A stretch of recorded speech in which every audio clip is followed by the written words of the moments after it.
Hello everyone, नमस्कार। स्वागत आप सभी का मेरे प्यारे बच्चों। अब आज से मैं प्रोनाउंस करूंगा और आप सब बताएंगे कि ये प्रोनाउंसिएशन सही है नहीं। IQIPIS by Sunil sir. क्योंकि देखिए, जो भी मेरी पहचान है, अभी महाराष्ट्र से कुछ बच्चों से बात हुई है, वो मुझे यही कह रहे हैं कि सर IQIP सर। तो क्या आप सब इस बात से एग्री करते हैं कि हम लोग इसको बना दें IQIP? क्योंकि अभिव्यक्ति IS इतना लंबा एंड सो ऑन अब दौर के अनुसार चेंज होना चाहिए शॉर्ट नेम। और तो IQIP, क्या मैं ये उच्चारण करूं कि स्वागत है आप सबका IQIPIS बाई सुनील अभिव्यक्ति? सही रहेगा ये IQIP? क्योंकि देखो, हम लोग जो भी कर रहे हैं IQIP कर रहे हैं और यही यूपीएससी है। कैसे है, चलिए शुरू करते हैं, जिससे कि आप इसकी वैलिडिटी को और अच्छे ढंग से हस्ताक्षरित कर सकें, सिग्नेचर कर सकें। तो सही रहेगा, एक बार समझ बताएं, फटाफट कमेंट कर दो IQIPIS बाई सुनील अभिव्यक्ति सर। तो अब आज से ये अनाउंस कर रहा हूं, धीरे धीरे धीरे धीरे धीरे होते होते, चूंकि अब ऑनलाइन का ही काम करना है, तो IQIPIS। और फिर उसके बाद जब मेंस, चूंकि मेरा जो पूरा टारगेट है वो ऑफलाइन में मेंस पे है, प्रीलिम्स पे नहीं, चूंकि बहुत ज्यादा सिस्टम हो जाता है और मेंस में मेरी स्ट्रांग होल्ड है।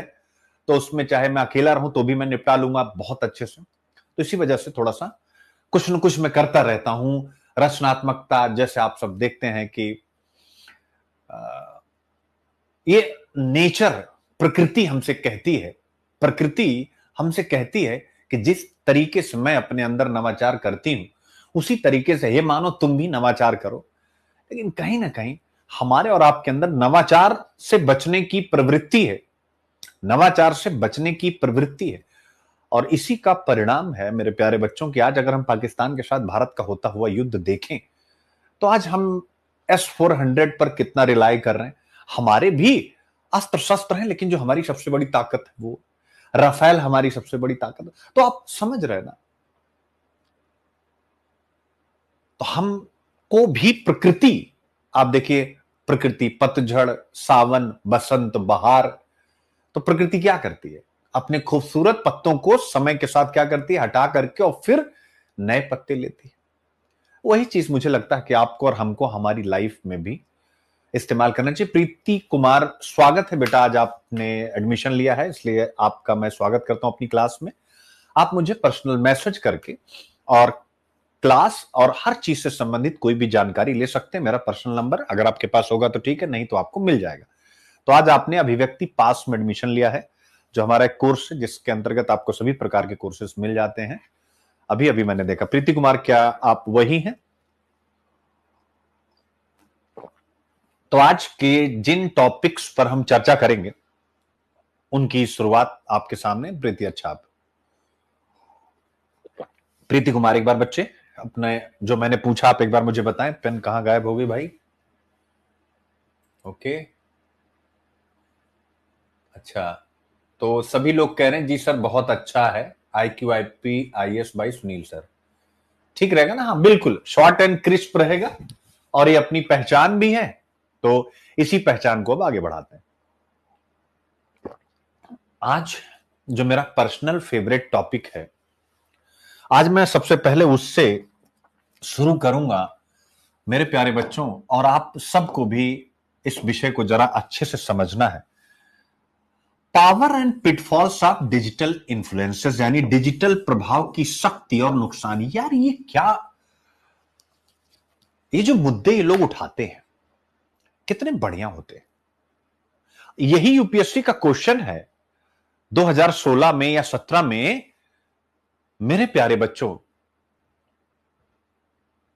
क्या आपसे प्रश्न पूछा गया कि सोशल मीडिया अंतर्निहित रूप से एक selfish medium, inherently social media is a selfish medium, यानी सोशल मीडिया एक अपने नेचर से ही घृणा फैलाने वाला माध्यम है।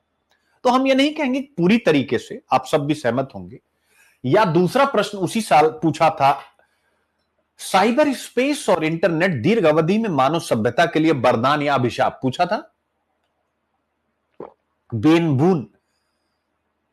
यानी ये जो इंटरनेट है, साइबर स्पेस है, ये जो डिजिटलाइजेशन है, ये ह्यूमन सिविलाइजेशन के लिए वरदान या अभिशाप है।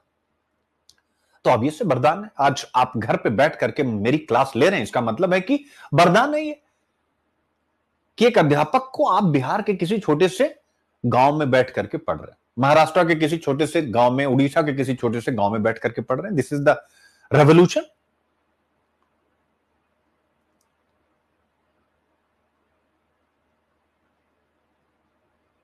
ठीक है, लाइव क्लास में आप सब किसी को पीडीएफ नहीं मिला या नहीं मिला, ये सब के लिए एक दो फोन नंबर दिए गए, आप उस पर करेंगे तो चीजें सॉल्व होंगी बेटा। मेरा रिदम आप लोग क्लास में बिल्कुल ब्रेक मत कीजिए, आपका नुकसान है। क्योंकि जब एक टीचर रिदम में होता, खासकर मेरे जैसा व्यक्ति जो आईक्यू आईपी बहुत करता है, तो फिर वो क्या होता है, विचारों की श्रृंखला, जैसे सप्लाई चेन होता है ना, आपने पढ़ा होगा इकोनॉमिक्स में सप्लाई चेन, कितनी बार मैंने पढ़ा है, वैसे ही विचारों का भी एक सप्लाई चेन होता है। अगर वो सप्लाई चेन ब्रेक होता है तो बहुत से नुकसान हो जाते हैं। और सप्लाई चेन ब्रेक कैसे होता है? रशिया यूक्रेन का युद्ध हुआ, भारत पाकिस्तान का युद्ध स्वाभाविक रूप से शुरू हो चुका है, ऐसे ही इजराइल और उधर मिडिल ईस्ट में, तो सप्लाई चेन इससे बाधित होता है, आप सबको पता है। और ऐसे ही ये जो आप लोगों के शब्दों के बाण होते हैं, इससे भी सप्लाई चेन बाधित होता है।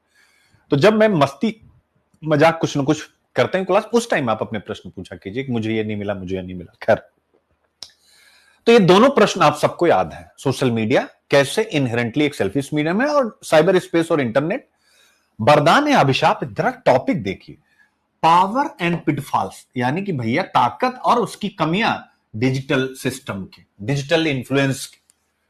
तो यही सब तो आजकल के ऐसे हैं, ये निबंध है डायरेक्ट।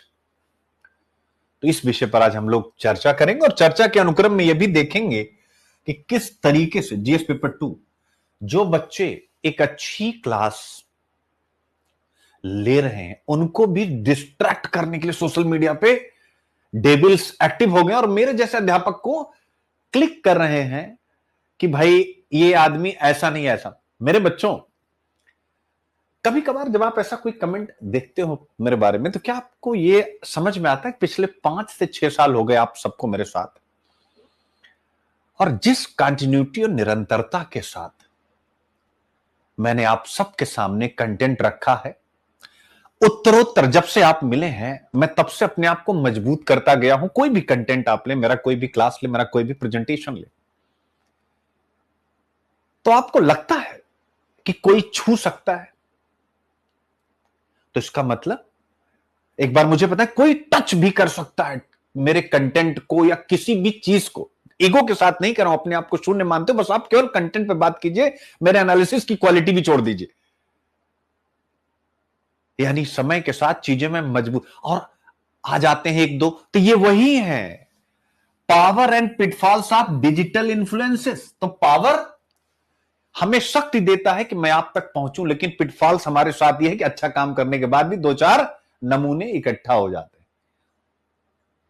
तो ये जो नए बच्चे हैं, हमेशा याद रखिएगा, जो न्यू ब्रीड है, जो पहली बार लेक्चर देखेगी, दूसरी बार, आपको किसी भी, क्योंकि यूपीएससी खुद आपसे प्रश्न पूछ रहा है जिसकी आप तैयारी करने जा रहे हैं, यही प्रश्न स्टेट पीसीएस में रिपीट होंगे कि social media inherently selfish medium है, कि लोगों का कोई चेहरा नहीं, कोई भी चेहरा ओढ़ करके आ जा रहे हैं, और पूरी दुनिया में, नॉट केवल हमारे जैसे अध्यापक, पूरी दुनिया में किसी के ऊपर भी, और इनफैक्ट आप कुछ करिए, आपके माता पिता कुछ करें, उनके ऊपर भी कोई ना कोई नेगेटिव कमेंट डालने वाले पैदा हो जाएंगे। इसीलिए सोशल मीडिया इनहेरेंटली एक सेल्फिश मीडियम कहा जाता है। दीर्घ अवधि में यह इंटरनेट यही है अभिशाप। ऐसे लोगों के कारण यह सिस्टम अभिशाप बनता है, कर्ष बनता है। तो जो नए लोग हैं, न्यू ब्रीड्स हैं, आपको किसी का भी मूल्यांकन करते समय केवल एक चीज करना रहता है। अपने छोटे भाई बहनों को, मैं अपनी बात नहीं कर रहा हूं, दुनिया में किसी का भी, अपना मतदान करते समय, अपनी वोटिंग करते समय, इसके साथ कोई भी कोर्स लेते समय, किसी भी स्कूल में, कॉलेज में एडमिशन लेते समय, एवरीवेयर, किसी कंपनी में जॉब करते समय, आपको हमेशा क्या देखना होगा कि जो मेन फेस है, आखिर वो है कैसा। आप 1 लेक्चर, 2 लेक्चर, 10 लेक्चर, 15 लेक्चर में तो समझ ही जाएंगे ना। तो आप वो करके कंपेयर करिए मार्केट से, फिर उसके बाद आप एडमिशन की तरफ बढ़िए। अदरवाइज इस तरीके के लोग आएंगे और आपको डिस्ट्रैक्ट करेंगे, हमेशा याद रखिएगा। क्यों? क्योंकि आज का टॉपिक ही है power and pitfalls of digital influences, की शक्ति है, हमको आपको जोड़ रहा है, लेकिन इसके पिटफॉल यही है कि नेगेटिव लोग भी बड़ी संख्या में, तो इससे नए बच्चों का नुकसान हो जाता है। मान लीजिए कोई एक बच्चा जो फर्स्ट टाइम मेरा लेक्चर देखा, उसको लगा मजा आ रहा है, तब तक 2 कमेंट आए, 3 कमेंट आए, अरे यार सर के बारे में नो, आपको क्या करना है, सर के बारे में सर्च करना है और फिर आपको मजा आएगा, अच्छे बच्चों से मिलना है जो हजारों की संख्या में। तो इसलिए हमेशा याद रखिएगा, जब भी इस विषय पर लिखें कि सोशल मीडिया इनहेरेंटली एक सेल्फिश मीडियम है, तो आपको क्या करना है, ये जो मैंने सारी कहानी बताई इसको इंट्रोडक्शन के रूप में यूज करना है। क्या करना है, इंट्रोडक्शन के रूप में। कैसे, इसी रूप में जैसा मैंने आपको बताया। तो जो मैं बताऊं उसको आपको अपनी कॉपी में यूज करना, आपको अच्छा मार्क्स मिलेगा। इसीलिए मैंने आपको इस घटना के द्वारा, इस उदाहरण के द्वारा यह समझाने का प्रयास किया कि 2016 में जो या 18 में जो प्रश्न पूछा गया, साइबर स्पेस और इंटरनेट दीर्घ अवधि में मानव सभ्यता के लिए वरदान या अभिशाप है, आप उसे समझ सके। इसी विषय पर आज हम लेक्चर की शुरुआत करेंगे और फिर जीएस पेपर 3 स्वाभाविक, ये जीएस पेपर 2 हो ही गया। डिजिटलाइजेशन यानी शिक्षा, स्वास्थ्य, मानव संसाधन इस यूनिट में जाएगा और जीएस पेपर 3 में घुसेगा। आपको पता है इंटरनल सिक्योरिटी के सामने ये चैलेंज भी है, थ्रेट भी है। जैसे मैं आपको बताऊं, अभी इसी हिंदू अखबार ने, जिसको हम पढ़ रहे हैं, हिंदू अखबार ने कह दिया कि भारत के 3 राफेल को मार गिराया है पाकिस्तानियों ने, और फिर अगले दिन द हिंदू ने माफी मांगी, इसी अखबार ने माफी मांगी कि नहीं नहीं हमसे गलती हो गई, हमारे पास कोई आधिकारिक सूचना नहीं थी। आप समझ सकते हैं जब हिंदू ऐसे रिस्पॉन्सिबल अखबार इस प्रकार की गलती कर सकते हैं। और भाई अगर मैं कहता हूं ये रिस्पॉन्सिबल अखबार होता तो इसको बताना ही नहीं था। जैसे होता ना कि यार इंडिया का पक्ष लेकर के, अभी युद्ध का पहला ही दिन है, ऑपरेशन सिंदूर का पहले ही दिन आप कह रहे हो 3 इतना बड़ा अखबार छाप दिया, क्यों, जिससे कि सरकार की किरकिरी हो जाए, और फिर अगले दिन माफी। तो आप देख सकते हैं। तो कहने का मेरा मतलब यह है कि ये इसको गलती बोलते हैं, लेकिन जब जानबूझकर कोई एक्ट करे उसे सोशल मीडिया बोलते हैं। ये मीडिया है और वो सोशल मीडिया है। आप लोगों ने भी ये न्यूज पढ़ी होगी। तो इंटरनल सिक्योरिटी किस प्रकार से मिस इन्फॉर्मेशन, डिस इन्फॉर्मेशन आज इंटरनल सिक्योरिटी के सामने बहुत बड़ा थ्रेट है। जीएस पेपर 4 एथिक्स बताने की जरूरत नहीं है। तकनीकी नैतिकता, टेक्नो एथिक्स ना जाने कितनी बार ऐसे, और उसके बाद प्रीलिम्स के लिए हम इसकी चर्चा करेंगे। कैसा लगा टॉपिक, मजा आया बच्चों? पहला। अब आते हैं दूसरे टॉपिक पर। मानव विकास सूचकांक में 193 देशों की सूची में भारत 130th प्लेस पर पहुंच गया। यानी हम मानव विकास सूचकांक में बेहतर कर रहे हैं, हालांकि बहुत बेहतर नहीं है। हमारा स्थान आप देख सकते हैं 100 के नीचे। इतना होने के बाद यानी हम मानव विकास सूचकांक में तो पीछे हैं, लेकिन असमानता भी एक बहुत बड़ी समस्या है। यानी असमानता मतलब आपके पास 5 रुपए, किसी के पास 5 पैसे की इनकम है, ये आपको ध्यान रखना। आज इस विषय पर बहुत बढ़िया से आपके साथ डिस्कशन करूंगा। जीएस पेपर 2 सबसे पहले। जीएस पेपर 2 यानी मेरे प्यारे बच्चों शिक्षा, स्वास्थ्य, मानव संसाधन वो यूनिट आएगी। जीएस पेपर 1 जनसंख्या एवं उससे संबद्ध विषय, पॉपुलेशन एंड रिलेटेड इश्यू, आप सबको पता है क्योंकि ये जनसंख्या से जुड़ा हुआ विषय है। गरीबी एवं विकासात्मक विषय, पॉवर्टी एंड डेवलपमेंट इश्यू, उससे भी जुड़ा हुआ विषय। फिर जीएस पेपर 3 ऐसी चीज है, आप सोचो मेरे बच्चों, समावेशी विकास पर आप किसी प्रश्न का उत्तर लिख रहे हैं तो क्या ये पूरा का पूरा जो ये टाइटल है एग्जाम्पल के रूप में आएगा कि नहीं? समावेशी विकास की दृष्टि से क्या चुनौतियां भारत के सामने हैं? तो लिखेंगे पहला पॉइंट, मानव विकास सूचकांक में 193rd कंट्री की सूची में भारत 130वें स्थान पर पहुंचा, लेकिन असमानता अभी भी बोझ बनी हुई। यह समावेशी विकास के सामने सबसे बड़ी चुनौतियों में से एक है। दिस इज द IQIP की ताकत। आपने समावेशी विकास की दृष्टि से क्या चुनौती है? Social justice. अब मान लीजिए आप इस निबंध का उत्तर लिख रहे हैं कि आर्थिक समृद्धि के साथ सामाजिक न्याय अगर नहीं है तो वह आर्थिक समृद्धि बेकार है, ऐसा यूपीएससी ने आपसे प्रश्न पूछा। तो आप क्या लिख नहीं सकते कि आज भारत आर्थिक समृद्धि के सबसे अच्छे दौर में से एक दौर में है।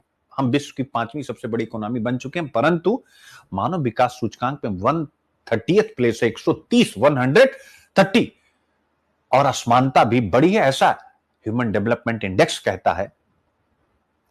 यह आर्थिक समृद्धि के साथ सामाजिक न्याय ना हो पाने का एक महत्वपूर्ण वैश्विक दृष्टांत है, जिसे भारत सरकार भी अपने डेटा के लिए इस्तेमाल करती है, यह चिंता का विषय है। अब इस पर हमें काम करने की जरूरत है। 1 2 3 4 5 6 7। तो मेरे प्यारे बच्चों, हमेशा याद रखिएगा कि हमने कितने कम समय में कितना ज्यादा यूज करना है, सबसे बड़ी ताकत हमने यही सीखनी है, यही काम करना है। ठीक है। फिर इसके बाद हम लोग आएंगे आतंकवाद के खिलाफ वैश्विक लड़ाई के बारे में बातचीत करेंगे कि फ्रेगमेंटेशन है, यानी आतंकवाद के खिलाफ सभी लड़ रहे हैं, पश्चिमी देश लड़ रहे हैं, चाइना भी उइघर आतंकवादियों के विरुद्ध लड़ रहा है, हम भी लड़ रहे हैं, पर सबकी लड़ाई अपनी अपनी। आज इस विषय पर एक अच्छी चर्चा, आतंकवाद विषय पर। GS paper 2 governance, GS paper 3 internal security, essay और प्रीलिम्स के लिए इसको हम पढ़ेंगे मेरे प्यारे। GS paper 2, GS paper 3 ethics, essay prelims के लिए पढ़ेंगे। खाद्य बनाम ईंधन यानी इथेनॉल मिश्रण में हम वृद्धि कर रहे हैं, तो स्वाभाविक है हमारी जो खाद्यान्न उत्पादन की क्षमता कहीं वो कम ना हो जाए, इस विषय पर एक चर्चा करेंगे। GS paper 2, GS paper 3, GS paper 4 एसे और प्रीलिम्स की निगाह से। और फिर इसके बाद सिविल सेवाओं के सामने क्या चुनौतियां हैं। अभी हमने कल सिविल सेवकों के सामने क्या चुनौतियां, यानी सिविल सेवकों में जो करप्शन है उस विषय को उठाया। आज द हिंदू में ही आ गया सिविल सेवाओं के सामने क्या चुनौतियां हैं, लोकतंत्र में सिविल सेवाओं की भूमिका। जीएस पेपर 2, जीएस पेपर 4 की unit number 3, unit number 6, unit number 7। मेरे बच्चों, मजा आ गया। तो आज यानी लोकतंत्र में सिविल सेवाओं की भूमिका कल और आज का टॉपिक आप पढ़ लीजिए। इसके बाद उस यूनिट को पढ़ने की जरूरत ही नहीं है आपको, बेसिक क्लासेस के अंदर भी। वो तो हम कोटा पूरा करते हैं, सर आपने पढ़ाया नहीं, आप हमें पढ़ा दीजिए। तो ये भी हो गया टॉपिक, आप देख सकते हैं। फिर इसके बाद आते हैं न्यायपालिका जवाबदेही कैसे कायम रखती है, क्या है, how the judiciary maintain accountability. ये भी बहुत बढ़िया टॉपिक है भाई। जो राज्यपाल और राष्ट्रपति को निर्देश दिया सुप्रीम कोर्ट ने कि किसी भी बिल पर एक समय सीमा के भीतर कार्रवाई होनी चाहिए, उस पर जगदीप धनखड़ साहब का जो बयान आया कि सुपर पार्लियामेंट बन रही है सुप्रीम कोर्ट, तो ये बड़ा महत्वपूर्ण विषय। आप देखिएगा सुप्रीम कोर्ट के रोल को लेकर के इस बार 2025 में आपको एक क्वेश्चन देखने को मिलेगा इसी विषय पर, जिसको मैंने आज बना ही दिया है। जो भी आएगा इसी प्रश्न के इर्द गिर्द आएगा। जीएस पेपर 2 कार्यपालिका न्यायपालिका, separation of power, Indian politics, GS paper 4 ethics, constitutional ethics और एसे के लिए इस विषय को पढ़ेंगे। फिर इसके बाद आएंगे the road to regulatory reform. हम आर्थिक क्षेत्र में कुछ रिफॉर्म्स की बात करेंगे, तो सरकारी नीतियां, इकोनॉमिक्स, एसे और प्रीलिम्स के लिए। क्लाइमेट चेंज मेरे प्यारे बच्चों, आपकी गट यानी आपकी आंत को बीमार कर रहा है। जो हमारी आंतें होती हैं, हमारा जो गट होता है, उसको क्लाइमेट चेंज कैसे प्रभावित कर रहा है। तो क्लाइमेट चेंज का इंपैक्ट पर कुछ भी लिखेंगे तो हेल्थ पर क्या इंपैक्ट है आप यहां पर डाल सकते हैं, तो बहुत महत्वपूर्ण है। यानी मेरे प्यारे बच्चों, इस टॉपिक को अगर आप देखें, ये रिसर्च है। ये रिसर्च क्यों इतना महत्वपूर्ण हो जाता है कि अगर आप सस्टेनेबल डेवलपमेंट गोल को लेते हैं, तो सस्टेनेबल डेवलपमेंट गोल का जो एक आपका good health and well being, यह है कि नहीं, एक लक्ष्य है, good health and well being. तो आप देखिए, यानी और नंबर 13 क्या, क्लाइमेट एक्शन, यानी अगर हम जलवायु परिवर्तन को रोकने के लिए सस्टेनेबल डेवलपमेंट गोल का 13 इस्तेमाल नहीं करते हैं, तो कैसे हमारे स्वास्थ्य को चैलेंजेस आ रहे हैं। बहुत से चैलेंजेस हेल्थ को हैं ग्लोबल वार्मिंग से, लेकिन इसमें आंत को कैसे यह नुकसान पहुंचा रहा, प्रीलिम्स के लिए इसको मैंने बनाया है। फिर इसके बाद प्रीलिम्स के लिए एक और, यानी जो शहरी क्षेत्र में पक्षी होते हैं उनके रंग पर एक रिसर्च किया गया है, तो उसको भी पढ़ लेंगे। फॉर प्रीलिम्स की जीव जंतुओं की आदतों, उनके व्यवहार पर यूपीएससी प्रश्न पूछता है, ये भी कर लेंगे। फिर इसके बाद हम एक स्टेप अप यह विषय करेंगे, एक कदम आगे, जीएस पेपर 1, 2, 3 एसे और प्रीलिम्स के लिए। और फिर बिजनेस लाइन में भी आया इथेनॉल मिश्रण, तो इसको उसी के साथ इंटरलिंक कर देंगे। फिर इसके बाद भूषण स्टील केस में सुप्रीम कोर्ट का जो फैसला है, इंसॉल्वेंसी बैंक्रप्सी कोर्ट को मजबूत करेगा। तो obvious insolvency and bankruptcy court को यह निर्णय कैसे मजबूत करेगा, अगर हम यह जान लेंगे, तो इंसॉल्वेंसी एंड बैंक्रप्सी कोर्ट पर कोई भी प्रश्न आएगा तो इस भूषण स्टील केस का जिक्र करते ही आपको दूसरों के मुकाबले 2-4 नंबर ज्यादा मिल जाएगा। आप विचार कीजिए इस विषय पर। और फिर उसके बाद आएंगे हम, बड़ा अच्छा एक डिस्कशन आपके सामने करेंगे। जैसे हमेशा कहता है कि जो परचेजिंग मैनेजर इंडेक्स है, जो बताता है कि विनिर्माण और सेवा की ग्रोथ का, यानी एक प्रकार का इंडेक्स है पीएमआई इंडेक्स। तो हम कहते हैं पीएमआई इंडेक्स आगे बढ़ रहा है, जैसा इकोनॉमिक सर्वे भी आप पढ़ते हैं, पीएमआई इंडेक्स बढ़ रहा है, इसका मतलब मैन्युफैक्चरिंग बढ़ रही नहीं। आज एक रिसर्च पब्लिश हुआ है कि पीएमआई जो है और मैन्युफैक्चरिंग ग्रोथ के बीच में कोई सीधा संबंध नहीं है। तो ये कैसे समझाया गया है कि दोनों के बीच का सीधा संबंध नहीं? हम ये नहीं कह सकते कि पीएमआई बढ़ रही तो मैन्युफैक्चरिंग ग्रोथ भी हो रही। कैसे? अब इस विषय को अंदर हम विस्तार से पढ़ेंगे, तो इसी बहाने हम मैन्युफैक्चरिंग पर पढ़ेंगे। और मैन्युफैक्चरिंग स्वाभाविक रूप से कभी भी एनी टाइम यूपीएससी के प्रश्न पत्र में आपसे पूछा जा सकता है। जीएस पेपर 3 औद्योगिक नीतियां, इकोनॉमिक्स, जीएस पेपर 2 सरकारी नीतियां, ए से और प्रीलिम्स की निगाह से। फिर डाउन टू अर्थ में आएंगे। ओडिशा के आदिवासी किसानों ने बाजरा योजना में स्वदेशी बीजों से बदलाव पर चिंता जताई है। बाजरा के बारे में प्रीलिम्स के लिए पढ़ेंगे। द हिंदू, ऑपरेशन सिंदूर, बेटा आज 10 से ज्यादा एडिटोरियल है।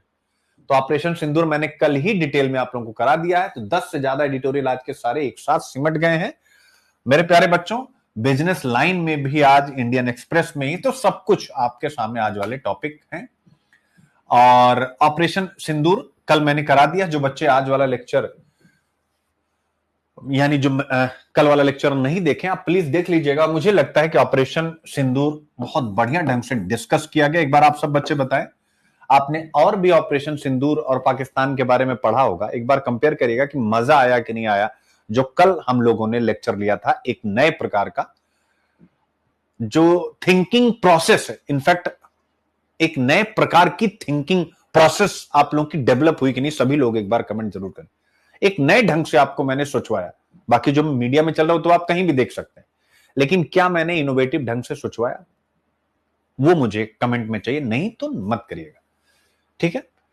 तो मैंने कराया, जहां तक मेरा फैसला है तो मैंने कराया। तो इसलिए जो भी बच्चे हैं, ये जितने आर्टिकल्स आज छाए हुए हैं, इन सबको आप कल वाला देखेंगे, आपको समझ में आ जाएगा। बाकी आप हमेशा ऑनलाइन है ही हैं, तो आप कुछ ना कुछ देख ही रहे। मेरे प्यारे बच्चों, आर्टिकल शुरू करते समय यानी जैसे ही 8 बजा, 8 बजे मैंने मोबाइल उठाया। पीडीएफ आती है और पीपीटी आती है। पीपीटी तो मैं पहले ही देख चुका था, पीपीटी पहले आ गई थी, पीडीएफ आई नहीं थी। तो मैंने उठा करके अपनी टीम से पूछना चाहा कि पीडीएफ कितनी देर में आ जाएगी। पीपीटी आ गई थी। तब तक जैसे ही मैंने उठाया, तब तक गूगल पर मैंने सारे नोटिफिकेशन न्यूज के मेरे अच्छे जो भी ऑन है। तब तक इकोनॉमिक टाइम्स से एक न्यूज मेरे सामने आई, आज की ही है ये, द इकोनॉमिक टाइम्स, अभी की न्यूज। क्या है? हॉटमेल आप सबको पता है, ये भी एक प्रकार का सोशल मीडिया ही है। हॉटमेल के सह संस्थापक सबीर भाटिया, और इस पर मैं आप लोगों का ओपिनियन जानना चाहता हूं। हॉटमेल को founder Sabeer Bhatia blast Indian education system, we are producing an army of useless kids. जरा ध्यान से देखिएगा मेरे बच्चों, दिल रो दिया। मैंने कहा पहला टॉपिक आज यही कराऊंगा। यानी जो अच्छे बड़े एंटरप्रेन्योर हैं, वो कह रहे हैं कि जो भारतीय शिक्षा प्रणाली है, वो बेकार बच्चों की एक फौज तैयार कर रही है। बेकार बच्चों की। क्या आप सब इससे एग्री करते हैं? आज हमारे यहां कुछ बच्चे आए थे मिलने एडमिशन के लिए। वो बच्चे कह रहे थे कि सर 9th में जा करके हमें समझ में आया कि एक्चुअल में ये पढ़ाई वढ़ाई होती क्या है 9th में 10th में, और तब तक लेट हो जाता है। सरकारी स्कूलों की बात करें तो ये इन्होंने जो स्टेटमेंट दिया है, भारतीय शिक्षा प्रणाली बेकार बच्चों की एक फौज तैयार कर रही, वो भी उस समय जब नेशनल एजुकेशन पॉलिसी 2020 की सभी तारीफ कर रहे हैं और कह रहे हैं कि जबरदस्त पॉलिसी है और यह इंडिया के एजुकेशन सिस्टम को रिस्ट्रक्चर करती है, पुनर्रचना करती है। तो पुनर्रचना कैसे? यानी जैसे पहले थी उसमें काफी कुछ परिवर्तन आया स्ट्रक्चरल लेवल पर, लेकिन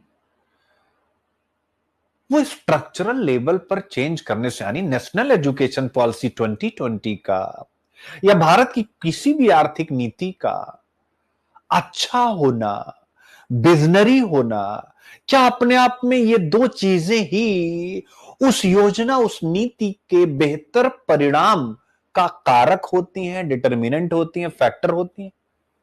तो स्वाभाविक रूप से जैसे मेरे अंदर आंसर आ रहा वैसे आपके अंदर आएगा नहीं।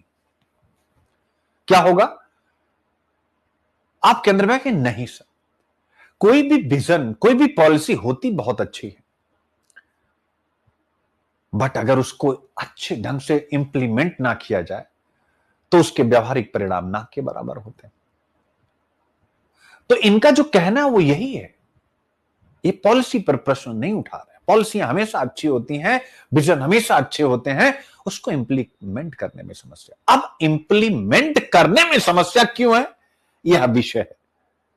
तो इंप्लीमेंट करने में समस्या इसलिए है क्योंकि जो प्रैक्टिकल करने वाले लोग हैं, पॉइंट को पकड़िएगा बच्चों, जैसे यह शिक्षा प्रणाली किसके हाथ में आएगी, शिक्षकों के हाथ में आएगी। अब अगर वह शिक्षक यानी शिशु को खिलाने वाले हाथ,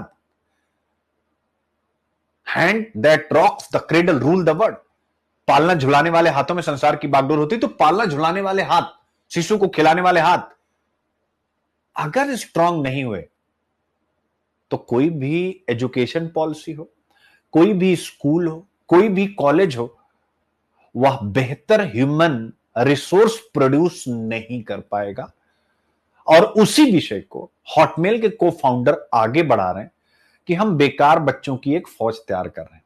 यहां पर एक चीज हमेशा याद रखिएगा कि कुछ बच्चों के सूरत में, जैसे अभी आपको निबंध लिखने को किया जाए, हमें भारतीय होने पर गर्व क्यों, आप सुंदर पिचई, सत्या नडेला, इंदिरा नुई, यानी जो भी विदेशी संस्थाओं में भारत के सीईओज हैं उनका जिक्र करेंगे, हमें भारतीय होने पर इसलिए गर्व है। उन नामों को हटा दिया जाए तो मैं आपसे पूछना चाहता हूं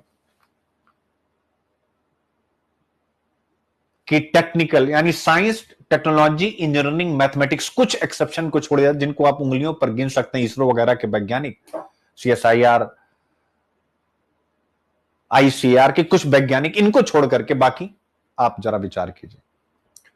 और केवल विज्ञान से ही काम नहीं चलेगा, सोसाइटी को अगर मजबूत करना तो हर एक सेगमेंट को अच्छा होना चाहिए। तो बेकार बच्चों की एक फौज तैयार कर रहे हैं, ये ऐसा कह रहे हैं।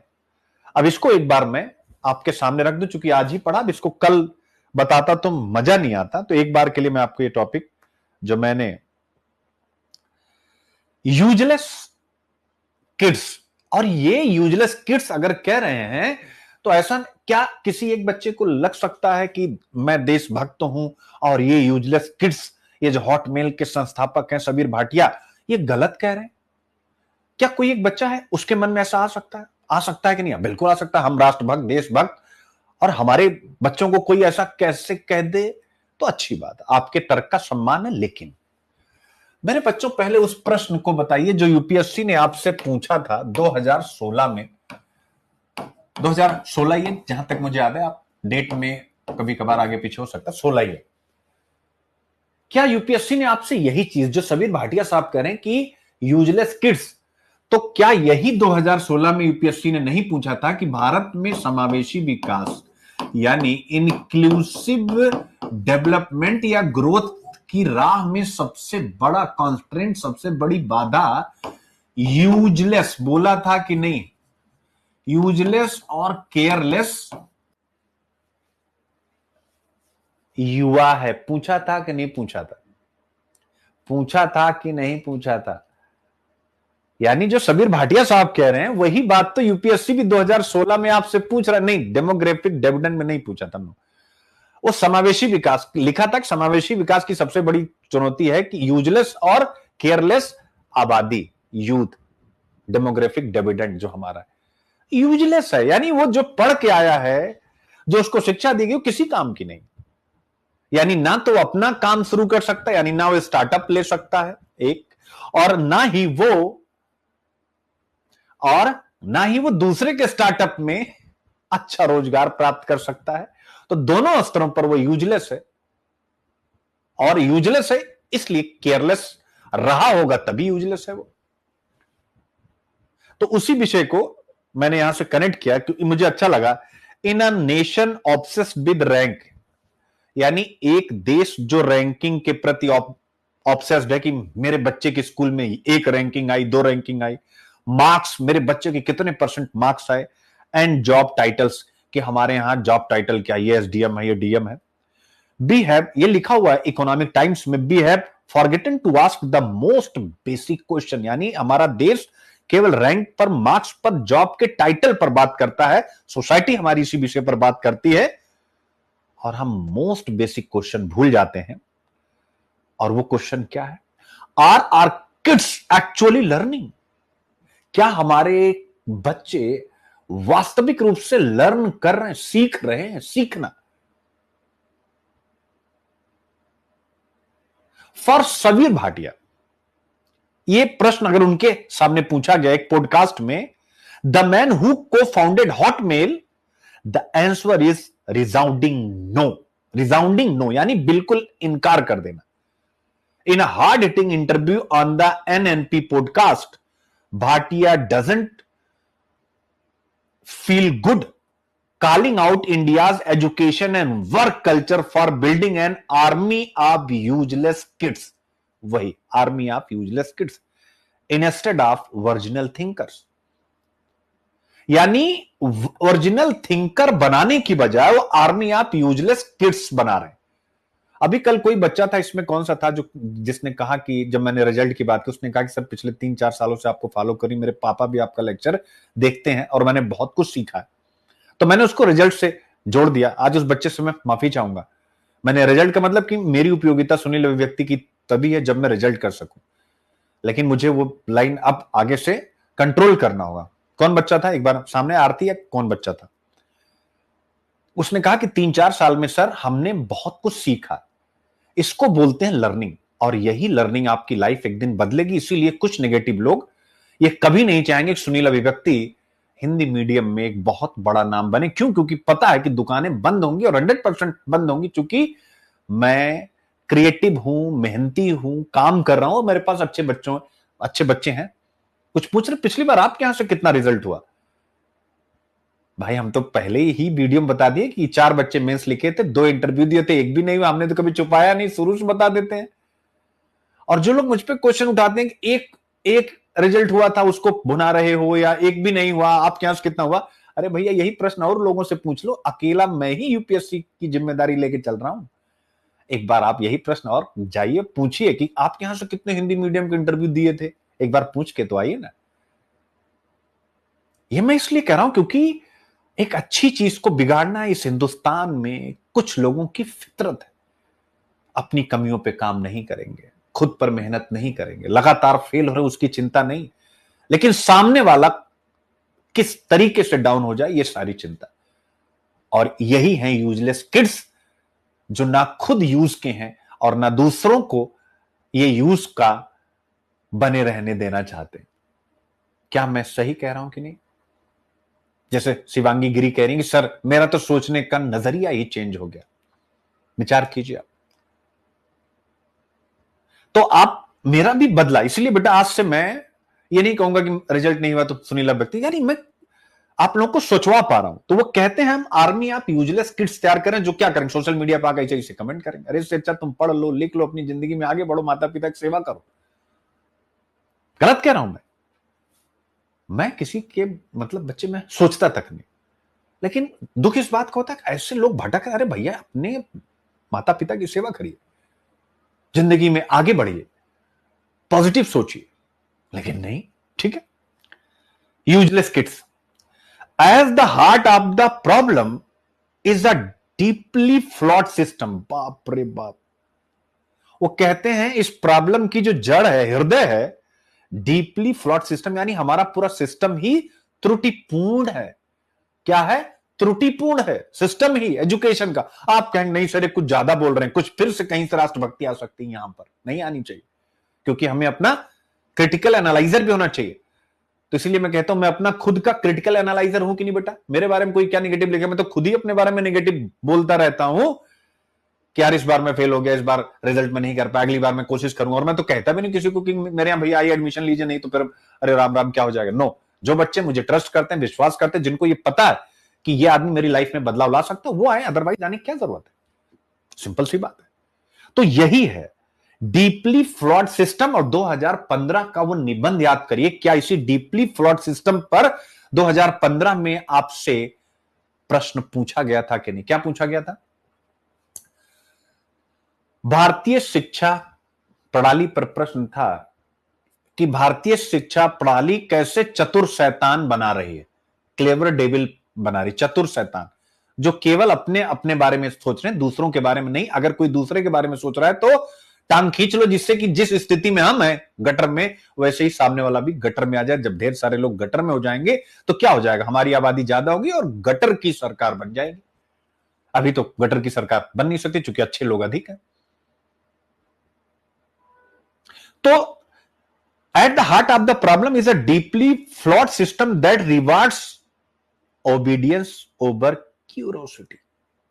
यानी सृजनात्मकता, क्यूरियोसिटी के बजाय कह रहे हैं तुम केवल हमारी आज्ञा मानो, एक अच्छे विद्यार्थी बनो, अपने अंदर इनोवेशन मत लाओ। और अगर मेरे जैसा व्यक्ति इनोवेशन लाए तो उसको खींच लो टांग पकड़ करके।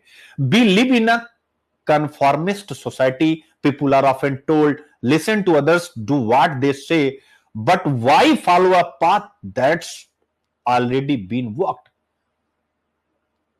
तो ये उन्होंने कहा है मेरे प्यारे बच्चों। भाटिया कहते हैं इंडिया और वेस्टर्न एजुकेशन में अंतर है।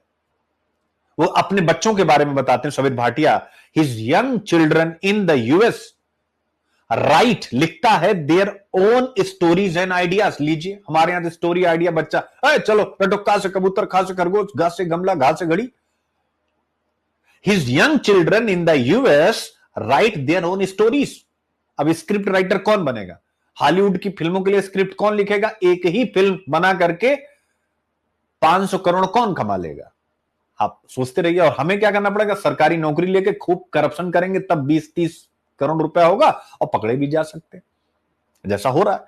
His young children in the US right there own stories and ideas even if full of spelling mistake. यानी उससे स्पेलिंग में खूब मिस्टेक होती, लेकिन फिर भी वो अपने आइडिया और स्टोरीज लिखता है। यहां क्या होगा? टीचर तुम पढ़ा, स्पेलिंग नहीं आती तुमको, तुम्हारी स्पेलिंग में मिस्टेक हो रही है। शिशु को खिलाने वाले हाथ देख सकते हैं, हो स्पेलिंग में मिस्टेक, लेकिन उसको अपना आइडिया लिखने दो, धीरे धीरे धीरे स्पेलिंग सही हो जाएगी। Teacher don't correct those because, यानी टीचर जब अपना आइडिया लिख रहा है उसकी स्पेलिंग में मिस्टेक होती है, teacher don't correct those because spelling is irrelevant. बाप रे बाप, इतनी आगे सोच के भैया आप स्पेलिंग इररिलेवेंट पूछो कैसे? अगर मुझे कॉन्स्टिपेशन की स्पेलिंग नहीं आती, कंस्ट्रक्शन की स्पेलिंग नहीं आती, तो 1 मिनट में गूगल पे जाऊंगा, लिखूंगा भाई कंस्ट्रक्शन की स्पेलिंग, लिख नहीं देगा सेकंड में। मुझे लिखने की क्या जरूरत है? और इन बच्चों का समय आने वाला तो और भी डिजिटल से। आने वाले समय में ऐसी टेक्नोलॉजी आ जाएगी कि आप कंस्ट्रक्शन लिखना चाहेंगे, आपके मन में विचार आएगा और कंस्ट्रक्शन यहां पर लिखा जाएगा। क्या ये मैं सही कह रहा हूं कि नहीं? आने वाले 5 सालों में बस एआई, आप सोचेंगे तब तक आपके सोचते ही आपके विचार वो ले लेगा। क्या मैं सही कह रहा हूं कि नहीं कह रहा हूं? ये सब लिखिएगा। वास्तविक शिक्षा क्या है? ये ए से आया हुआ। टीचर डोंट, भारत जो ए से आया था, कक्षा की अप्रासंगिकता, क्लासरूम इररिलेवेंट, इंडिया की कैसे है इसके बारे में पूछा था, तो हमारी कक्षाएं अप्रासंगिक क्योंकि यूजलेस किड्स बना रही। टीचर डोंट, देखियो कितना अच्छी बात कह रहे हैं। His young children in the US right there own stories and ideas even if full of spelling mistakes. Teachers don't correct those because spelling is irrelevant. What matter, matter क्या करता? Is the thought. Matter करता वो कैसे अपने ideas निकाल रहा है, अपने विचार कैसे निकाल रहा है। इन इंडिया अगर कंपेयर किया जाए, however children are punished the errors instead of being encouraged to think independently. यानी भारत में क्या होगा? स्पेलिंग मिस्टेक हो गई, माता पिता को भी शिकायत, ये स्पेलिंग, ये स्पेलिंग, वो स्पेलिंग, ये स्पेलिंग। जबकि वहां पर बच्चे को प्रोत्साहन मिलना चाहिए था, तुमने अपने विचार व्यक्त किए, कुछ सोचा, कुछ स्टोरी लिखी। They were taught not to learn, वो सिखाए जा रहे हैं, पढ़ाए नहीं जा रहे हैं। याद रखिएगा, भारत में स्कोर के लिए सारा काम हो रहा है, वहां स्कोर के लिए काम नहीं हो रहा। It is a mindset. वो कहते हैं एक माइंडसेट है जो हमारे स्कूलों में हो रहा है, that starts early and ends up defining carriers. यानी कि अब हमारे स्कूलों में जो है उससे बच्चों का करियर डिसाइड रहता है कि बहुत अच्छे अच्छे स्टूडेंट क्या बन जाएंगे, इंजीनियर बन जाएंगे या डॉक्टर बन जाएंगे। अपने पैशन के अनुसार नहीं, अपने जुनून के अनुसार नहीं, जैसा थ्री इडियट मूवी में था। बिकॉज सोसाइटी को ये सबसे अच्छा लगता है और सेफ लगता है कि हमारा बेटा डॉक्टर, हमारा बेटा engineer. You can't suppress the arts, कला, स्पोर्ट्स, खेल and culture and expect to build a balanced society. आप चाहते हैं कि एक संतुलित समाज बने, लेकिन आपके यहां कला, खेल, संस्कृति, इन पर कितने स्टार्टअप होते हैं? आपको लगता है स्पोर्ट्स का कौन सा कपड़ा है? नाइकी कहां की कंपनी है, एडिडास कहां की कंपनी है, रिबॉक कहां की कंपनी, एसिक्स कहां की कंपनी है? जितनी बड़ी कंपनियां हैं जो पूरी दुनिया में स्पोर्ट्स को ऑर्गेनाइज कर रही हैं, आप मुझे बताइए, क्या वो स्टार्टअप नहीं है? अपने देश को कितना रेवेन्यू दे रही है? नाइकी आप खरीदते हैं, हम खरीदते हैं, प्यूमा मैंने पहना हुआ है। ये सब कंपनियां कहां की? आप विचार कीजिए। हम तो केवल कंज्यूमर है। तो जब खेल पर कोई बच्चा कुछ लिखना चाह रहा है, करना चाह रहा है, तो उसको अगर उसमें बढ़ावा दिया जाएगा तो वही बच्चा इंडिया में क्या बनाएगा? नाइकी बनाएगा, इंडिया का नाइकी होगा। तो ये सब हम नहीं देते, इसीलिए हम ओलंपिक में कितने पीछे हैं। हम आर्ट्स में कितने पीछे? अमेरिका जितना हॉलीवुड आगे, क्या हम उसके आसपास भी हैं कहीं? And even when Indian youth so entrepreneurial ambition, यानी कि जब भारत का यूथ बेचारा कहता है कि मैं उद्यमी हूं, जैसे हमारे जैसा व्यक्ति, मान लीजिए मैं तो अब 45 साल का हो चुका हूं, लेकिन अभी भी अपने आप को यूथ मानता हूं। मेरे प्यारे बच्चों, आप सब 20-22 साल के लोग भी, और मैं भी अपने आप को यूथ मानता हूं, इसलिए मैं कह रहा हूं, जो उद्यमशील आकांक्षा रखते हैं उन्हें यह सिस्टम ही समाप्त कर देता है। सिस्टम ऐसा है, याद रखेगा।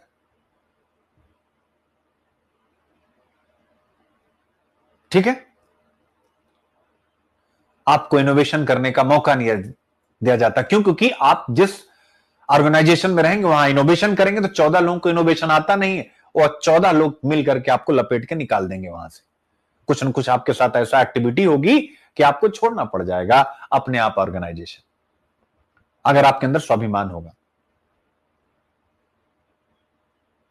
तो वो कहते हैं कि हमें क्रिटिकल थिंकर्स चाहिए, आलोचनात्मक सोच वाले यूथ चाहिए, जो हर एक विषय पर चिंता कर सके। आज अभी मैं पढ़ रहा था, शायद अगर मैं गलत नहीं हूं, F-37 विमान अमेरिका का है। एक मिनट बच्चों, मैं आपको बता दूं,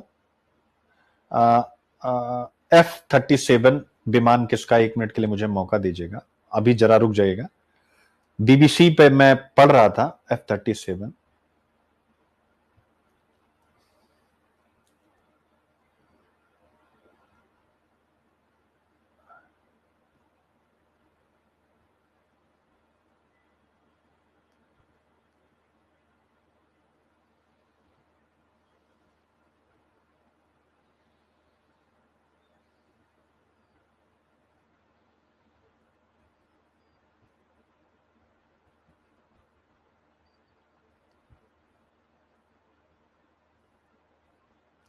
एक मिनट बेटा,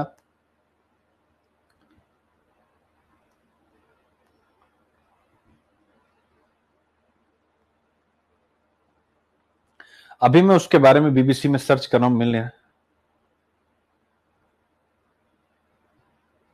नहीं, चलो अभी नहीं मिल रहा है।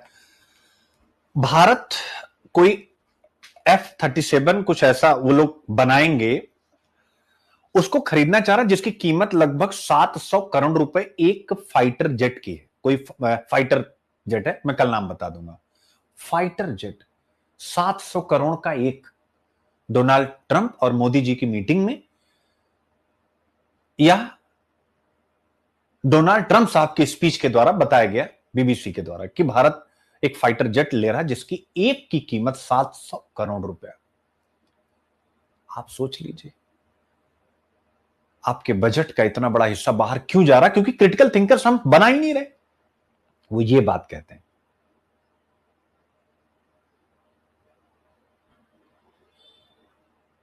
ठीक है, तो आई होप आप सब इस मुद्दे को बहुत अच्छे से समझ पाए हैं कि यूजलेस किड्स, और इसको अब आप एग्जाम में यूज कर पाएंगे। क्या आप सब इसको पढ़ पाए हैं मेरे प्यारे बच्चों? क्या आप लोग इसको पढ़ पाए हैं? इसको यूज करेंगे? मजा आया?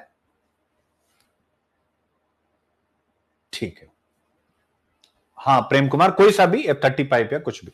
तो ऑपरेशन सिंदूर कल मैंने विस्तार से पढ़ाया, और ये सारे आर्टिकल्स आपके सामने आज जो अखबारों में आए हैं, तो इस वजह से इसको कराने का कोई मतलब नहीं, चूंकि कल मैंने सब पर डिस्कशन कर दिया। डिजिटल प्रभाव की शक्ति और नुकसान, यह पहला टॉपिक आपके सामने है। आइए इस पर बात करते हैं। मेरे प्यारे बच्चों, वर्ल्ड इकोनॉमिक फोरम की एक रिपोर्ट है, ग्लोबल रिस्क रिपोर्ट 2024। ये उस रिपोर्ट में कहा गया कि भैया जो भारत है, ये उन देशों में जो सबसे ज्यादा, ये देख लीजिए, जो सबसे ज्यादा, मैं अंडरलाइन कर रहा हूं इसलिए अपने छोटे भाई बहनों को बताइएगा कि डिजिटल गलत सूचना, मिस इंफॉर्मेशन और भ्रम फैलाने, डिस इंफॉर्मेशन के प्रति संवेदनशील क्यों है? क्योंकि मान लीजिए मैं कोई अच्छी चीज पढ़ा रहा हूं, अब सामने वाले को लगा, अरे भगवान ये तो गजब का लेक्चर हो गया, अब चलो 2 लोग उठो और इसको डाउन करना स्टार्ट करो। अब नया बच्चा क्या करेगा? अरे यार, लेकिन जो तर्क और विवेक वाला, विजडम फाइंड्स ट्रूथ, वो तो समझ लेगा। लेकिन वर्ल्ड इकोनॉमिक फोरम की रिपोर्ट भी कहती है कि जो सामान्य जनसंख्या, सामान्य मानसिक क्षमता वाले लोग होते हैं, वह इस मिस इंफॉर्मेशन और डिस इंफॉर्मेशन का शिकार हो जाते हैं। मैं नहीं कह रहा हूं, और इसके कारण से वो अच्छी सूचनाओं, अच्छी चीजों को भी छोड़ देते हैं। अब परिणाम क्या होता है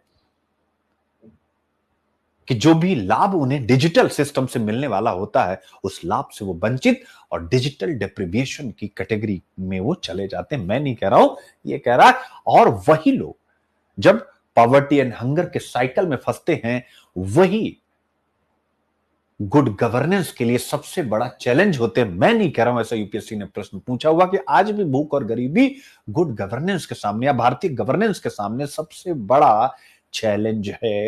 आई होप पहला पॉइंट आप बहुत अच्छे से समझ गए। सबसे ज्यादा डिजिटल गलत सूचना और भ्रम फैलाने, यानी भ्रम फैलाने का मतलब क्या है कि आपको कोई चीज पसंद आ गई, तब तक अगला प्रोडक्ट आ जाएगा कि नहीं भैया इनका वाला खराब, हमारा वाला अच्छा है। अब आप कंफ्यूज हो गए, और ये ताकत है इस सोशल मीडिया की, चाहे यूट्यूब हो, चाहे कोई अन्य प्लेटफॉर्म्स हो।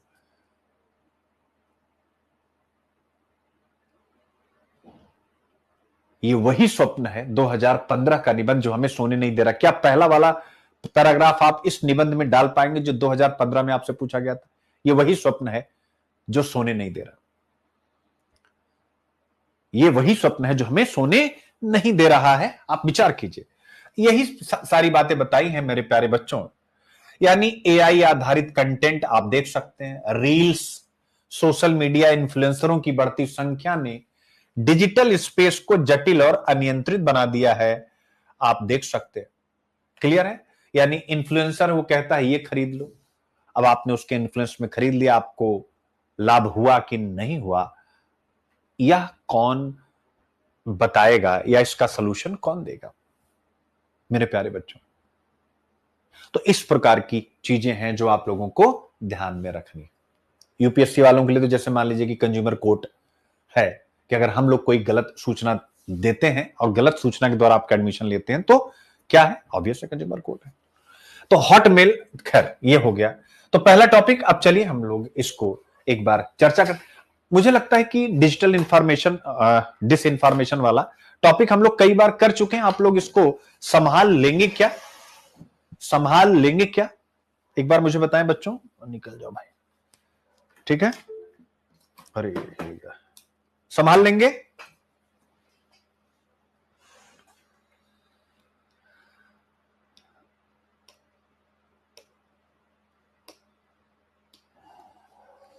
क्लियर है ना? क्योंकि इजी टॉपिक है, तो बस उसको आप निपटाइए, फिर अगले टॉपिक की तरफ हम लोग बढ़ते हैं। मैं 1 मिनट पीडीएफ अपलोड कर लूं बेटा।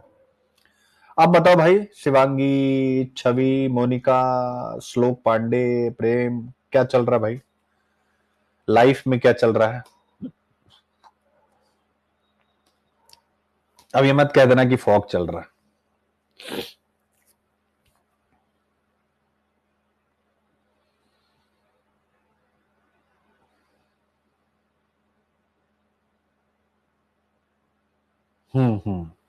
बिल्कुल।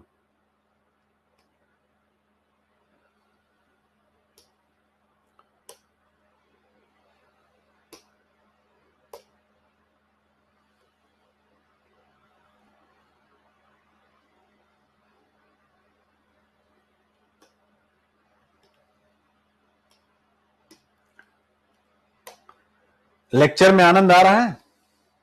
जो भी बच्चे हैं, लेक्चर में आनंद आ रहा है? ठीक है, चलिए शुरू करते हैं। तो पहला टॉपिक आपके सामने है मेरे प्यारे बच्चों, डिजिटल प्रभाव की शक्ति और नुकसान।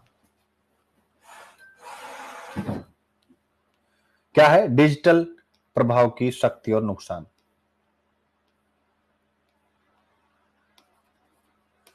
वाई इन न्यूज तो आपको बता ही दिया गया है, बताने की जरूरत नहीं है। जीएस पेपर 3 इंटरनल सिक्योरिटी, संचार नेटवर्क के माध्यम से आंतरिक सुरक्षा के लिए चुनौतियां, यानी challenges to internal security through communication network, role of media and social networking site in internal security challenges. भैया देख लीजिए, बताने की जरूरत नहीं। तो जब यूपीएससी ही कह रहा है तो आप लोग यूपीएससी की तैयारी करें, तो आप लोगों को तो जागरूक होना चाहिए। GS paper 3 science and technology, मेरे प्यारे बच्चों, स्वाभाविक रूप से इंफॉर्मेशन टेक्नोलॉजी से जुड़ा हुआ यह विषय है, ठीक है। इसीलिए मैंने awareness in the field of IT यह लिया है। जीएस पेपर 2 गवर्नेंस, विभिन्न क्षेत्रों में विकास के लिए सरकारी नीतियां, ठीक है। हस्तक्षेप, तो डिजिटल स्पेस, डिजिटल क्षेत्र के लिए भी भारत सरकार ने डिजिटल इंडिया प्रोग्राम स्टार्ट किया है। जीएस पेपर 4 इथिक्स, स्वाभाविक रूप से तकनीकी नैतिकता से जुड़ा हुआ यह विषय है। और ए से मैंने आपको बता ही दिया, जो आगे दिया गया है अगर आप देखेंगे। Social media is inherently a selfish medium, cyber space and internet blessing और curse to the human civilisation in the long run. आप देख सकते हैं, दोनों आपको मैंने समझा दिए। और इसके बाद आता है पीसीएस, तो यूपी, बिहार, एमपी सबका पूरा सिलेबस, महाराष्ट्र, राजस्थान, ये सारा पीसीएस लिखा हुआ है, आप समझिएगा। इथिक्स एंड ऐसे मैंने सब डिस्कस कर दिया है। अब यही चीज यहां पर है, जैसे जैसे भारत में डिजिटलीकरण बढ़ रहा है, जनमत, उपभोक्ता व्यवहार और यहां तक कि स्वास्थ्य विकल्पों को आकार देने में सोशल मीडिया इन्फ्लुएंसर्स की भूमिका बहुत बढ़ गई। जबकि इस प्रकार की चीजें डिजिटल सशक्तिकरण के लिए रास्ते खोलता है, बट यह गलत सूचना की गंभीर चुनौतियां भी पेश करता है, खासकर एआई जनरेटेड कंटेंट और क्लिक बेट संचालित डी इन्फ्लुएंसिंग ट्रेंड के बढ़ने के साथ, ठीक है। तो ये आपके सामने डिजिटल प्रभाव कैसे डबल एज सोर्ड है, आप देखिएगा। जैसे एस्पेक्ट्स, जैसे कंज्यूमर अवेयरनेस में क्या फायदा करता है, क्या नुकसान करता है, किस प्रकार से डेमोक्रेटाइजेशन करता है, उसके क्या सकारात्मक है, क्या नकारात्मक है, पब्लिक हेल्थ के लिए क्या पॉजिटिव करता है, क्या नेगेटिव करता है, इकोनॉमिक इंपैक्ट क्या करता है, पॉजिटिव और नेगेटिव क्या करता है, ये सब आपको बता दिया गया। तो डिजिटल इंपैक्ट कैसे दो धारी तलवार है, यानी प्लस और माइनस दोनों, पिटफॉल भी है और उसके साथ साथ पावर भी है। देखिए बॉक्स आइटम में आपको बता दिया गया। अब आता है miss information crisis, cause and impact. तो गलत सूचना संकट, कारण और प्रभाव। प्रमुख कारण क्या है? एआई बेस्ड डीप फेक, वो आपको मैंने कई बार बताया। इसका इंपैक्ट क्या होता है कि भाई अगर आप सब लोग यूट्यूब को ही देख करके सारी चीजें, या सोशल मीडिया देख करके कि इस व्यक्ति ने कहा है कि आंतों की सुरक्षा के लिए ये करना चाहिए, सब लोग करने लग गए और सबके हेल्थ के हिसाब से वो फायदेमंद साबित नहीं हुआ, तो कितने लोग बीमार हो जाएंगे। और इसी पर वैश्विक रिपोर्ट भी आई, world economic global risk report 2024 में भारत को गलत सूचना और भ्रामक सूचनाओं के प्रति सर्वाधिक संवेदनशील देशों में शामिल किया गया। अब आता है भैया अगर ऐसा है तो कौन सा भारत का कानून है, कौन सा रेगुलेशन है जो इसको कंट्रोल करता है, आप देख सकते हैं मेरे प्यारे बच्चों। तो कंज्यूमर प्रोटेक्शन एक्ट 2019 का जिक्र किया गया है मेरे प्यारे बच्चों, ठीक है। और उससे भी पहले अनुच्छेद 19A के अभिव्यक्ति की स्वतंत्रता देता है, लेकिन 19(2) के तहत भाई आप उतना ही बोलिए जितना कि आपको आजादी दी गई, लेकिन सोशल मीडिया पर जो भी लोग गलत हैं उनको बोलने की आजादी कुछ ज्यादा ही मिली हुई। क्या आप सब इस बात से एग्री करते हैं कि नहीं? उपभोक्ता संरक्षण अधिनियम 2019, इसका उद्देश्य क्या है? भ्रामक विज्ञापनों को नियंत्रित करता है। भ्रामक प्रचार के लिए प्रभावशाली व्यक्ति का उत्तरदायित्व, ठीक है। कि अगर कोई गलत विज्ञापन आप कर देते हैं, आप अमिताभ बच्चन, तो आपकी भी रिस्पॉन्सिबिलिटी है। आईटी एक्ट की धारा 66 एंड 67, उद्देश्य डिजिटल अपराध को रोकना। प्रमुख प्रावधान क्या? हानिकारक सामग्री और साइबर कदाचार के लिए दंड। फिर इसके बाद क्या है अगला? इंटरमीडियरी गाइडलाइन 2021, मध्यस्थ दिशा निर्देश 2021, प्लेटफॉर्मों की जवाबदेही सुनिश्चित की गई है, ठीक है ना। शिकायत का निवारण होगा, ठीक है बच्चों, और जो भी उचित कार्रवाई है वो की जाएगी। ASCI एंड सेबी गाइडलाइन गैर बाध्यकारी मानदंड है, यानी कि विज्ञापन नैतिक होने चाहिए। इसके अलावा कुछ केस और कानून भी है जो इन सब चीजों को रोकने के लिए बने। इंडियन मेडिकल एसोसिएशन बनाम भारत संघ, प्रभावशाली व्यक्तियों को झूठे स्वास्थ्य दावों के लिए उत्तरदायी ठहराया गया। यानी मान लीजिए कोई प्रभावशाली व्यक्ति और झूठा दावा करता है तो स्वाभाविक रूप से उसको भी सजा मिलेगी कि भाई आपने ऐसे क्यों कर दिया, ठीक है। Point is clear. दिल्ली उच्च न्यायालय का फैसला, स्वास्थ्य सामग्री को पेशेवरों द्वारा समर्थित होना चाहिए, अभिव्यक्ति की स्वतंत्रता निरपेक्ष नहीं। यानी कि जो लोग इन्फ्लुएंसर्स हैं वो ऐसा नहीं कर सकते, ठीक है।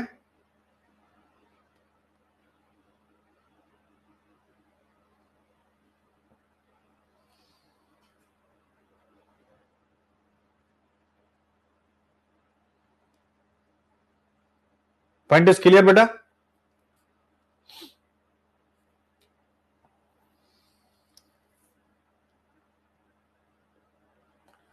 छवि कह रही क्लिक बेट क्या होता है? बेटा क्लिक बेट एक AI आधारित डिजिटल मार्केटिंग, समझ लो एक मशीन है, यानी AI driven digital marketing automation tool है, ठीक है। जो लीड जनरेट करता है, लीड यानी हमारे और आपकी, यानी हम वहां तक पहुंचे तो वो पकड़ लेगा कि सुनील अभिव्यक्ति यह उत्पाद देखने आए थे, ठीक है ना। तो ये सारी चीज करता है, यानी हमारे व्यवहार के आधार पर मैसेज कर देता है संबंधित उत्पाद बनाने वालों को, और कहता है कि जरा इन तक अपना उत्पाद पहुंचा दो। कभी आपने देखा होगा कि आप गूगल खोलते हो, यूट्यूब खोलते हो, तो आपको पता भी नहीं चलता कि कैसे जो चीज आप सोच रहे थे वो आपके सामने आ गई है। ऐसा हुआ है किसी के साथ? यानी जैसे हम करते ना, कोई भी लिंक आया क्लिक कर दिए, स्क्रॉल कर दिए, तो उसको ट्रैक करने का ये टूल होता है, ठीक है। आई होप आप समझ गए। ई कॉमर्स वेबसाइट्स इसका यूज करती। एथिकल डायमेंशन, नैतिक आयाम इसका क्या है? GS paper 4। प्रामाणिकता बनाम लोकप्रियता, उत्तरदायित्व बनाम लाभ, विश्वास बनाम दुरुपयोग, ठीक है। तो ये सारी चीजें हो गई। वैश्विक एवं तुलनात्मक परिप्रेक्ष्य, यूके ने क्या किया है? यानी जो भी इन्फ्लुएंसर्स हैं उनको कहा गया है कि आप अपने प्रोडक्ट जो भी आप प्रचार प्रसार करने पूरी जानकारी दीजिए, आप कितना वहां से पैसा लेते हैं, सो ऑन। यूरोपीय संघ डिजिटल सेवा अधिनियम गलत सूचना देने वाले प्लेटफॉर्म को दंडित करता है। यूएसए एफटीसी ने डिजिटल अनुमोदन में पारदर्शिता लागू की है। आगे का रास्ता क्या है? तो ऑब्वियस है, सरकार क्या करे कि प्रभावशाली व्यक्तियों को रजिस्टर्ड करे। जैसे कि मान लीजिए कोई बड़े डॉक्टर हैं किसी हॉस्पिटल के, डॉक्टर त्रेहान, तो वो बताएं कि भाई जो हार्ट के बारे में आपको इन्फ्लुएंसर्स बता रहे हैं वो बिल्कुल सही नहीं है, ठीक है ना, आपको यह कार्य करना चाहिए। इस प्रकार से सरकार अपनी जिम्मेदारी निभाए। इसके अलावा कानूनों को बदले और सख्त कानून बनाए जिससे इन्फ्लुएंसर्स इसका गलत इस्तेमाल ना कर सके। सोशल मीडिया प्लेटफॉर्म यानी जितने भी हैं वो सब कंटेंट मॉडरेशन को मजबूत करें, भ्रामक सामग्री को चिन्हित करें, उसे हटा दें। उपभोक्ता क्या करें? डिजिटल मीडिया साक्षरता और उसके साथ साथ आलोचनात्मक सोच को बढ़ावा दिया जाए। ब्रांड्स जितने भी हैं उपभोक्ताओं को शिक्षित करें और बताएं कि इस प्रकार के अनएथिकल प्रभावशाली व्यक्तियों से बचो जो सोशल मीडिया पे हैं। प्रभावकारी व्यक्ति, मेरे प्यारे बच्चों, नैतिकता, सटीकता, पारदर्शिता को प्राथमिकता दें। ठीक है, अब वहां पर जो टर्म आए थे ASCI, सेबी, तो ये सारी चीजें यहां पर दे दी गई हैं जिससे कि आपको उन नामों के साथ कोई कंफ्यूजन ना हो। फिर आता है question, digital influencers culture is reshaping public opinion but also poses serious ethical and legal risk. Discuss and suggest measures for responsible digital influence. Digital प्रभावशाली संस्कृति जनमत को नया आकार दे रही लेकिन साथ ही गंभीर नैतिक और कानूनी जोखिम भी पैदा करी। जिम्मेदार डिजिटल प्रभाव के लिए चर्चा करें और उपाय सुझाएं। Introduction, how influencer culture is reshaping public opinion, democratisation of influence, personalisation of messaging, consumer versus voter, consumer and voter behavior, ethical and legal risk, misinformation and fake news, paid promotion without disclosure, data privacy violation, online abuse and cancel culture and political propaganda। और case study भी एक बता दी गई, क्या major उठाए जाएं जिससे कि डिजिटल इन्फ्लुएंस को रोका जा सके। स्ट्रॉन्ग रेगुलेटरी फ्रेमवर्क हो, digital media code of conduct लागू किया जाए, मीडिया लिटरेसी एंड अवेयरनेस को बढ़ाया जाए, self regulation and industry code develop किए जाए, ट्रांसपेरेंट एंड पॉलिटिकल इन्फ्लुएंस भी बढ़ाया जाए। और कंक्लूजन फिर वही चीज यहां पर हिंदी में, मेरे प्यारे बच्चों। अच्छा यार, एक बात आप लोगों से बच्चों कहनी थी कि जैसे ये जो AI के कारण से ना कुछ बच्चों को ये लग रहा है कि शायद वो AI आधारित इंग्लिश भाषा आ जा रही, तो उनको ये लग रहा है कि सुनील सर अब हिंदी में पढ़ाने की बजाय इंग्लिश में अपना लेक्चर दे रहे हैं और इसके कारण से वो बुरा मान रहे हैं। ना ना ना ना ना, ना बेटा, उसमें आप लोगों को क्या करना होगा, वो आप लोगों को क्या करना होगा, आप लोगों को अपने सिस्टम से एक बदलाव करना होगा। भाई मैं हिंदी में ही पढ़ा रहा हूं, ठीक है, कंटेंट हिंदी इंग्लिश दोनों में होता है। अब आता है यानी क्या क्या कोर्सेज हैं हमारे, एक बार आप लोग फटाफट सरसरी निगाह से देख लीजिए। कोर्स 1 प्लेटिनम फ्लैगशिप प्रोग्राम है और इसमें सब कुछ शामिल है, याद रखिएगा, यानी मेरी मेंटरशिप, इसके अलावा 2 टेस्ट सीरीज, प्रीलिम्साथॉन, मेंसाथॉन, आप देख लीजिए। मार्केट में केवल टेस्ट सीरीज अगर प्रीलिम्स और मेंस के दोनों को जोड़ लीजिएगा कितना रेट होता है। सीसेट का पूरा कोर्स भी है, उसके अलावा सीसेट की मेंटरशिप भी है। जो बच्चे लगातार सीसेट में फेल हो रहे हैं वो भी इसके तहत अलग से मेंटरशिप लेंगे। IQIP करंट अफेयर्स मुद्दों पर आधारित प्री मेंस दोनों के अनुकूल, मेरे प्यारे बच्चों। तो इसमें सब कुछ है, तो प्लेटिनम को जरूर आप लोग कंसिडर करिएगा। लेकिन अगर प्लेटिनम आप नहीं करते हैं, आपको लगता है कि फीस ज्यादा है, तो दूसरा डायमंड कोर्स भी आप ले सकते हैं जिसमें कंप्लीट यानी सब कुछ जो प्लेटिनम में शामिल हुआ है, केवल यहां पर पर्सनल मेंटरशिप नहीं है। आप सोचिए इतने कम पैसे में सारी टेस्ट सीरीज आपको, जो कुछ भी मेरे कोर्सेज हैं, क्लासेस हैं, सब यहां पर मिल रहे हैं। इसके बाद अगर आप केवल GS फाउंडेशन चाहते हैं ओनली, वो भी आपके लिए अवेलेबल है। आप केवल GS फाउंडेशन ले सकते हैं अगर आप ऑप्शनल नहीं लेना चाहते। इसी कोर्स में यानी जो लिखा हुआ डायमंड, इसमें बेटा ऑप्शनल और GS दोनों है, इसमें भी ऑप्शनल और GS, प्लेटिनम में दोनों है, याद रखिएगा। ऑप्शनल और GS अगर आप ऑप्शनल ही देखें तो एक एक ऑप्शनल की फीस, आप पूरा राजेंद्र नगर घूम लीजिए, 50,000 से कम किसी ऑप्शनल की फीस नहीं है। और स्वाभाविक रूप से जो 5,000 8,000 में करा रहे हैं, बहुत मुसीबत है करा पाना, लेकिन क्या ही बताया जाए, वो बल्क में करा रहे हैं। बच्चे कंपेयर कर देते हैं इनसे उनसे उनसे, लेकिन आप सोचिए उनके यहाँ 50,000 एडमिशन हो रहा है, 10,000 एडमिशन हो रहा है, उनसे हम लोग मुकाबला नहीं कर सकते ना। अगर हमारे यहाँ भी 15,000 एडमिशन हो जाए तो हम भी 5,000 फीस कर देंगे। मेन होता है ना कि आपका खर्च निकलना चाहिए, नहीं तो फिर संस्थाएं काम कैसे कर पाएंगी। तो ये आपको हमेशा रहे, इसमें ऑप्शनल शामिल है, इसमें भी ऑप्शनल शामिल है GS में। बट अगर कोई केवल GS पढ़ना चाहते हैं वो भी हमारे पास अवेलेबल है। और इस GS के कोर्स में भी फुल फाउंडेशन क्लासेस 15 महीने की प्लस प्रीलिम्साथॉन, मेंसाथॉन टेस्ट सीरीज जिसमें भी मिल रही है। आपको सोचिए कि जितने का कोर्स उससे ज्यादा पैसे की तो टेस्ट सीरीज ही आपको फ्री मिल रही है, ठीक है ना, वो इसके अंतर्गत शामिल है। और ऑप्शनल सब्जेक्ट अगर कोई केवल ऑप्शनल पढ़ना चाहता है तो इन सभी ऑप्शनल में पीएसआईआर की मेंटरशिप देता हूं, सोशियोलॉजी की मेंटरशिप देता हूं, एग्रीकल्चर की मेंटरशिप देता हूं, हिस्ट्री और हिंदी लिटरेचर ये मैं मेरे प्यारे बच्चों पढ़ाता हूं। ठीक है, तो आप इस पे भी आ सकते हो। अगर केवल ऐसे पढ़ना चाहते हैं तो 1 जून से 50 टारगेटेड सेशन ऐसे के स्टार्ट होने जा रहे हैं। चाहे आप बिहार पीसीएस के हो, दुनिया में किसी पीसीएस के हो, तो ये 50 सेशन आप समझ सकते हैं, 50 लेक्चर बहुत बड़ी बात है। और आप एक एक चीज सीख जाएंगे। और खासकर बिहार पीसीएस के जो बच्चे हैं, 300 नंबर का बहुत बड़ा रोल है। और जो यूपीएससी के हैं स्वाभाविक 250 बहुत बड़ा रोल है। जो यूपी पीसीएस के हैं जो 150, ये भी बड़ा रोल है। तो आप इसका फायदा जरूर उठाने की कोशिश कीजिएगा, क्योंकि एक बार भी नंबर अगर कम आता है तो फिर वो सिलेक्शन में बाधा उत्पन्न कर देता है। ठीक है, इसके साथ मेंस यानी जो 2025 वाले बच्चे देने जा रहे हैं, mains mentorship crash plus copy check देख सकते हैं। मैंने एक नया सिस्टम डेवलप किया, कॉपी चेक, यानी मुझसे अगर आपको कॉपी चेक करानी है उसकी भी सुविधा है। आप कॉल करके कनेक्ट हो सकते हैं। कोर्स 7 सीसेट मेंटरशिप अलग से है, क्योंकि बहुत से बच्चे हर चीज करके बैठे हुए हैं, उन्हें लगता है कि यार सीसेट ही रास्ता रोक रहा है, तो सीसेट भी है, आप ध्यान रखिएगा। एक चीज और यहां बताना चाहूंगा बच्चों कि ये जो फाउंडेशन है ना, हमारा जो फाउंडेशन है ये प्रीलिम्स और मेंस अलग लेके चलता है। यानी हम प्री फाउंडेशन अलग है, मेंस फाउंडेशन अलग है, और दोनों इस फाउंडेशन में शामिल है। यानी 1 जून से हम जो क्लासेस स्टार्ट कर रहे हैं, प्री फाउंडेशन 26 या 27 और मेंस दोनों बिल्कुल अलग चलेंगे। क्यों?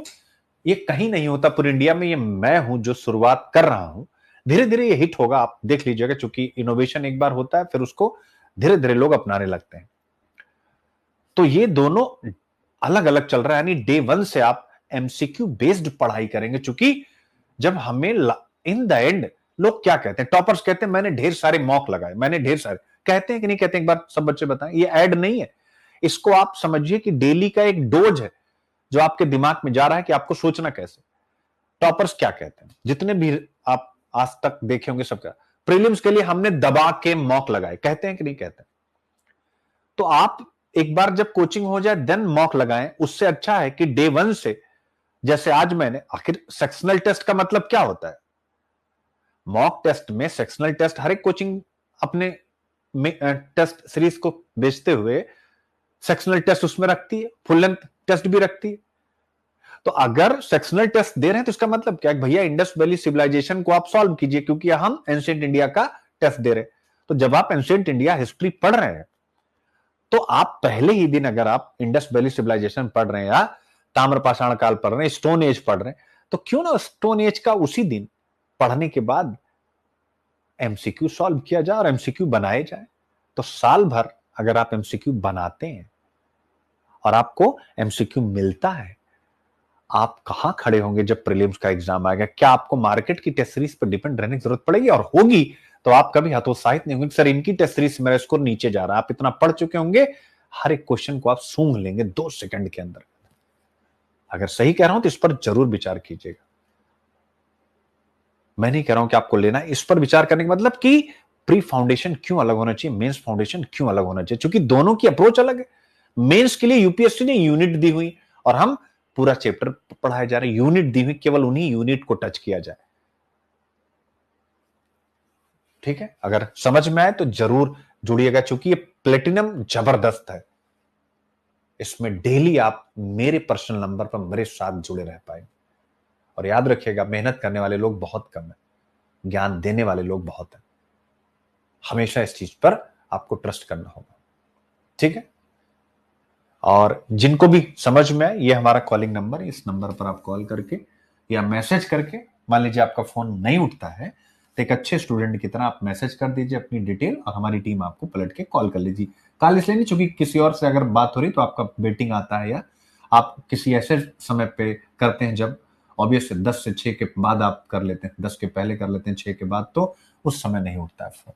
आई होप आप इस चीज को समझ रहे हैं। ये हमारा अभिव्यक्ति लर्निंग ऐप, इसको आप डाउनलोड करिए। ठीक है, ये मेरे बारे में सारी इंफॉर्मेशन है जो 100% ऑथेंटिक है, और ये सारी चीजें हैं जहां पर गिलहरी वाली भूमिका भी थोड़ी बहुत रही। अब हम अगले टॉपिक पे आ जाते हैं।